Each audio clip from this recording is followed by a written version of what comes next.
Alors, Fanny, tu devras aller voir un docteur. Oh, quoi bon? Eh, parce qu'un docteur te renseignera. Il te dira si tu n'as pas de l'anémie, il te marquera des choses pour te donner l'appétit, là, etc., etc. Oh, vous connaissez ma mère. Si je parle d'aller à un docteur, elle me croira perdue. Mais qui t'empêche d'y aller toute seule? Va chez le docteur Venel. Mon docteur, c'est un bon papa. Vas-y, une après-midi. Si tu veux, je te donnerai des sous. Non, merci, Fanny, c'est jamais. Eh, tremble pas comme ça, va. Il y a sûrement beaucoup de choses pour toi dans cette lettre. Oh non, je ne crois pas. Ouais, tu ne le crois pas, mais tu l'espères. Hein, c'est bête, l'amour, tout de même. C'est pas bête, mais c'est mauvais. Ne t'inquiète pas, là. César est en train d'apprendre la lettre par cœur dans sa cuisine. Et avant ce soir, il va la réciter à tout Marseille. Fanny! Fanny, ma belle, viens! Fanny! Oh, Fanny! Oui, te le voilà, te le voilà, Fanny! Il va très bien, il se porte très bien. Tiens, tu vas me relire sa lettre. Allez, vas-y, ma belle. Mon cher papa. Oui. Pardonne-moi, mon cher papa, la peine que j'ai pu te faire. Je sais bien comme tu dois être triste depuis que je suis partie, et je pense à toi tous les soirs. Oui, tu penses à moi tous les soirs, mais moi je pense à toi toute la journée, grand imbécile. Enfin, continue, là. Pour dire de t'expliquer toute la chose et de quelle façon j'avais cette envie, je ne saurais pas te l'écrire. Mais tu n'as qu'à demander à Fanny, elle a connu toute ma folie. Folie, ah, ça c'est le mot. Ça me fait plaisir de voir qu'il se rend compte, tu sais. Maintenant, laisse-moi te raconter ma vie. Quand je suis partie, on m'avait mis aide cuisinier. Et le cuisinier, j'ai dû bien manger dans ce bateau. Au bout d'un mois, il n'y aura plus que des squelettes, ce sera le bateau fantôme. Mais au bout de quelques jours, ils m'ont remplacé par un autre homme de l'équipage qui s'était blessé à la jambe en tombant dans la cale. Et moi, j'ai pris sa place sur le pont. Bon, tu vas voir, ça va devenir terrible, tu vas voir. Je t'ai pas écrit plus tôt parce qu'en arrivant à Port Saïd, nous avons eu des gros ennuis.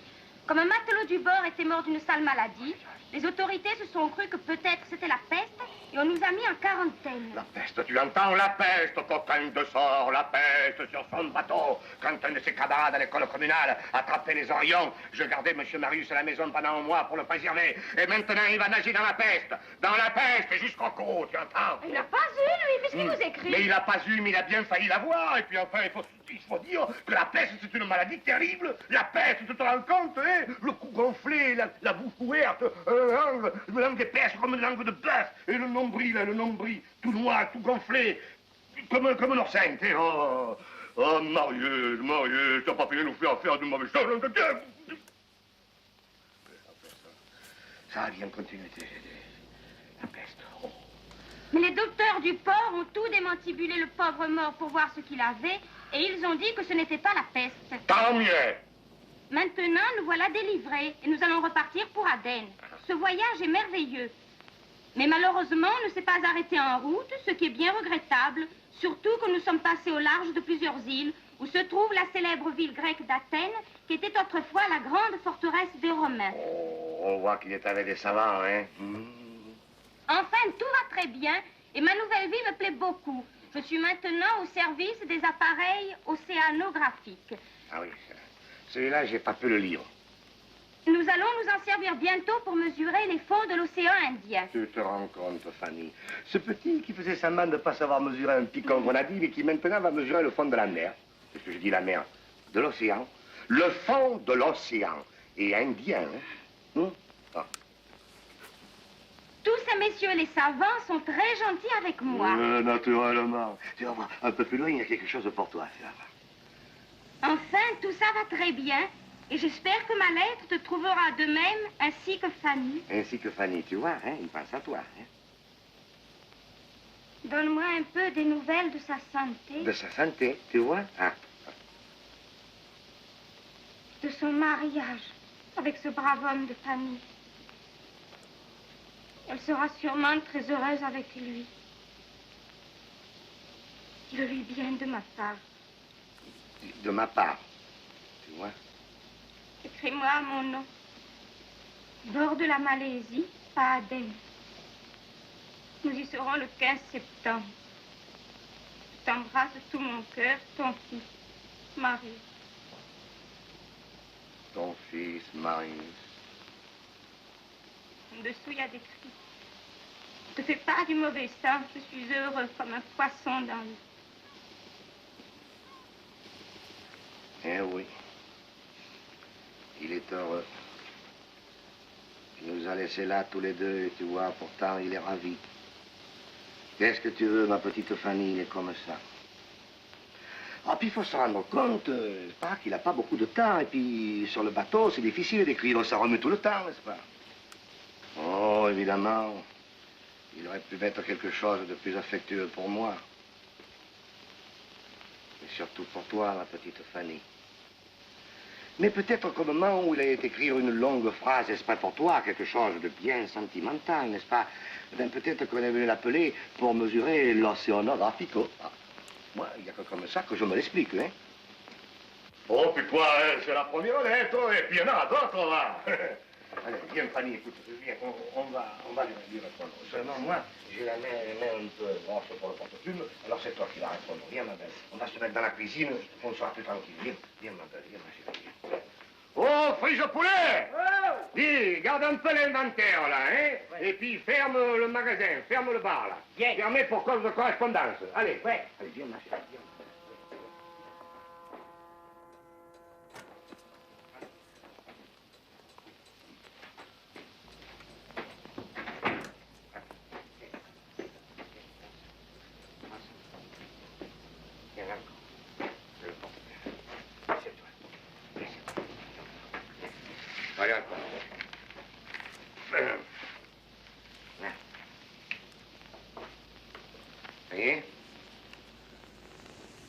Mon cher enfant, enfin, je reçois ta première lettre.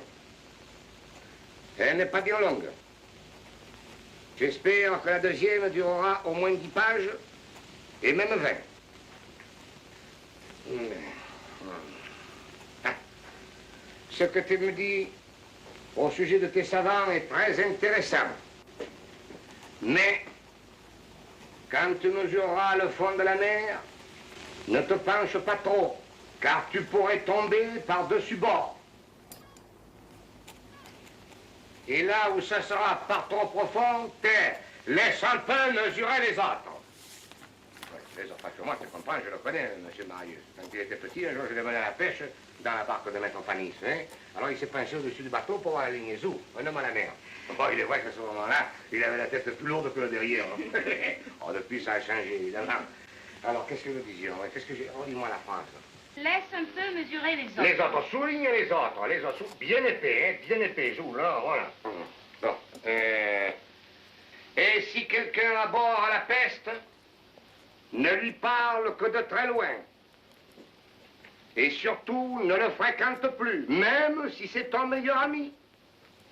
Car l'amitié, c'est une chose admirable, mais la peste, c'est la fin du monde.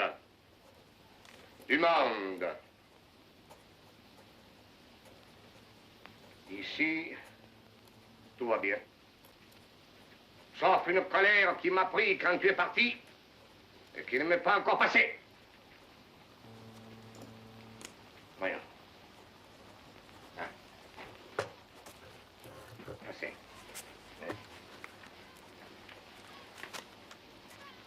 La petite Fanny ne va pas très bien. Elle ne mange, pour ainsi dire, plus rien. Elle est toute palote. Et dans le quartier, tout le monde le remarque.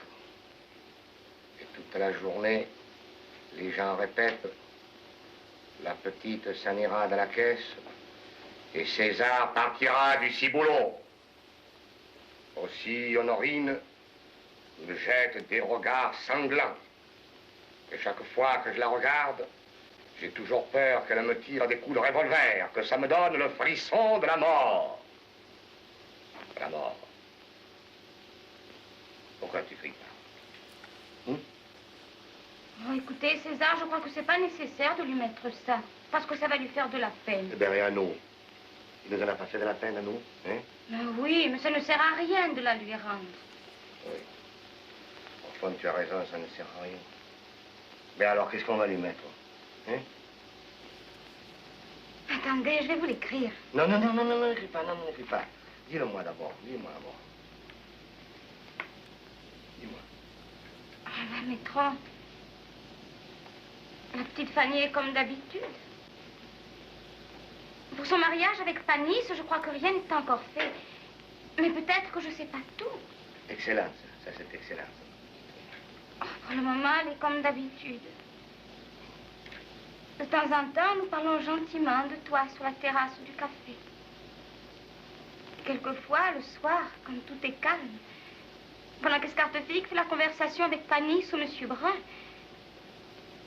il nous semble réellement que tu n'es pas parti si loin. Tu es tout juste monté jusqu'à la gare pour lui descendre cette année. Que tu vas bientôt paraître sur la porte avec ton chapeau de paille, ton petit mouchoir autour du cou.